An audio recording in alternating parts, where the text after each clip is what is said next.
O Brasil vai quebrar em 2025? Se tu chegou até aqui, é porque o atual cenário econômico te preocupa, tu tá começando a investir e o que tu tem lido e assistido nas plataformas tem te preocupado. A gente tem que falar sobre isso, não só sobre isso e essa nossa preocupação, mas também sobre o que toda essa situação faz com os ativos que estão na tua carteira. Vamos começar pelo mais importante. A gente precisa lembrar que as redes sociais vivem da tua atenção e não basta simplesmente chamar a tua atenção. Ela precisa chamar a tua atenção e te prender ali por alguns segundos, não mais do que isso. Se alguns segundos já basta, então tudo que for chamativo, tudo que te gerar um sentimento vai ser usado para garantir que tu fique naquele vídeo por alguns segundos. Por isso, tu vai encontrar muito sensacionalismo nas redes sociais, aqui no YouTube, inclusive, e a chamada do vídeo vai ser: vão tributar o teu Pix, o Brasil tá quebrado, cuidado que você vai perder todo o seu dinheiro. Pessoal, esse é o trabalho da rede social. É o mesmo trabalho que o jornalista faz com as manchetes. Se a notícia é um pouquinho mais complexa, ele já deixa um pouquinho de lado. Se as notícias bem explicadas vendessem em Hollywood, os filmes todos seriam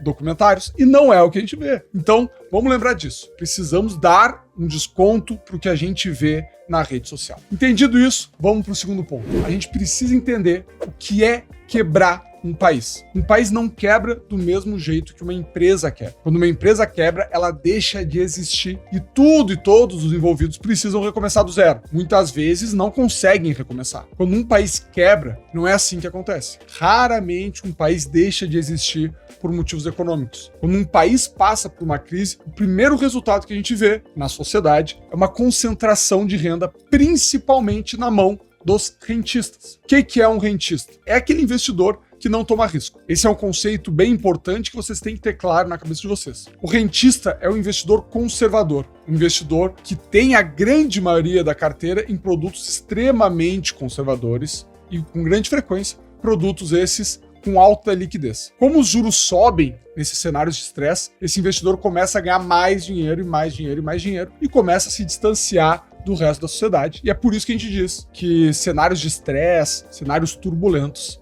fazem com que a sociedade se torne mais desigual. Se vocês quiserem entender um pouquinho mais sobre isso, deixa nos comentários aqui que eu vou explicar exatamente em outro vídeo como funciona esse aumento de juros e esse benefício dos investidores que são mais conservadores. Então, por mais que seja horrível falar isso, se tu é um investidor conservador, os cenários turbulentos pelos quais nós passamos te fizeram ganhar mais dinheiro. Se tu é um investidor arrojado, investidor de renda variável, de bolsa, ou um empresário, esses cenários te prejudicaram. E eu já aviso que não tem como fugir desses cenários. Todos os países passaram por momentos de instabilidade e desconfiança. Foi assim lá por 2008 com a Grécia, a Islândia, Estados Unidos, um pouco depois com a Itália. Foi assim em 94 com o México, recentemente com a Turquia, nos anos 80 e início dos anos 90 no Brasil, meados dos anos 2000 na Argentina, uma crise que agora parece que se encaminha para um cenário um pouco mais otimista. Crise do petróleo nos anos 70, que afetou países pelo mundo todo. Eu posso passar uns 20 minutos aqui listando crises que aconteceram ao redor do mundo em quase todas as épocas. Porque isso é normal, isso acontece e a economia é cíclica. Isso vai acontecer periodicamente em alguns lugares, porque a economia vive disso. A economia vive de mudança, de transformações, e essas transformações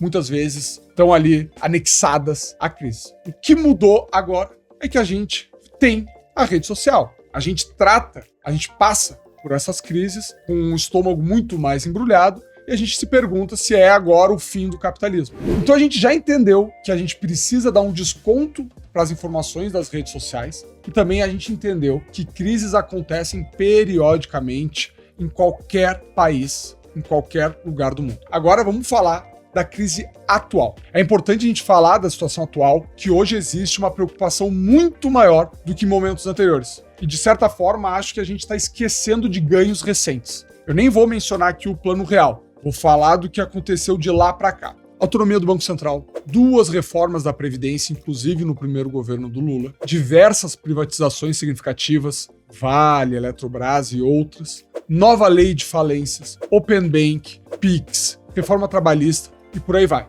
São 20, 30 anos de reformas que parecem estar sendo esquecidas no momento de hoje. Não estou de forma nenhuma falando que a situação tá boa ou que eu concordo com o que está acontecendo. muito menos que eu me sinto extremamente confortável e que eu não acho que as coisas podem ainda piorar. Porém, nós precisamos entender exatamente o que está em jogo e quais são os reais perigos. Falei e ainda não te falei sobre o que está acontecendo com o Brasil, né? Vamos lá. Primeiro a gente precisa entender o que está acontecendo fora do Brasil e como isso nos afeta. Vamos falar no início da inflação no mundo. Depois de 2020, a inflação se espalhou de forma generalizada, global. A gente viu um cenário inflacionário muito maior do que aquele que se esperava. Para quem não conhece, para quem não acompanha, a gente viu uma inflação nos Estados Unidos que passou dos 7% em determinados períodos, em determinadas janelas. Isso é muito, inclusive, para o Brasil. Isso fez com que os juros nos Estados Unidos subissem e automaticamente refletiu nas taxas de juros de todos os países do mundo. As taxas seguiram subindo até 2024, quando existe uma redução da taxa de juros dos Estados Unidos, porque lá eles tinham conseguido controlar a inflação, pelo menos de certa forma. O Brasil também segue o mesmo movimento, porém no meio de 2024, o Brasil muda de trajetória e passa a subir os juros e não mais reduzir, como o resto do mundo estava fazendo. Indo na contramão do que acontecia no resto do mundo, isso porque se por lá as taxas de juros já tinham conseguido controlar a inflação, ou pelo menos as expectativas de inflação, no Brasil mesmo não estava acontecendo. A inflação estava descontrolada, a solução mais óbvia era qual? Subir os juros. Então, no segundo semestre de 2024, o Banco Central do Brasil começa a subir os juros para tentar controlar a inflação que se mostrava resiliente e ainda se mostra resistente a qualquer impacto de juros. Essa alta acaba impactando vários ativos da nossa carteira. E é sobre isso que eu quero falar com vocês. Quais são os ativos que são beneficiados pelo aumento dos juros e quais são prejudicados por esse aumento de juros. Vamos começar quem se prejudica de maiores juros. Aqui a gente vai falar sobre ações e fundos imobiliários, que é o mais óbvio. Quando a gente fala de investimentos mais arrojados, pagando menos do que investimentos mais conservadores, é uma tendência natural do investidor, ainda mais o investidor mais iniciante, migrar os seus investimentos da renda variável para a renda fixa. Isso automaticamente faz com que os preços das ações, os preços dos fundos imobiliários se reduzam. Esse é um movimento normal, tem outros movimentos, tem outras explicações, outros motivos mais técnicos, mas aqui hoje eu vou trazer esse motivo como principal.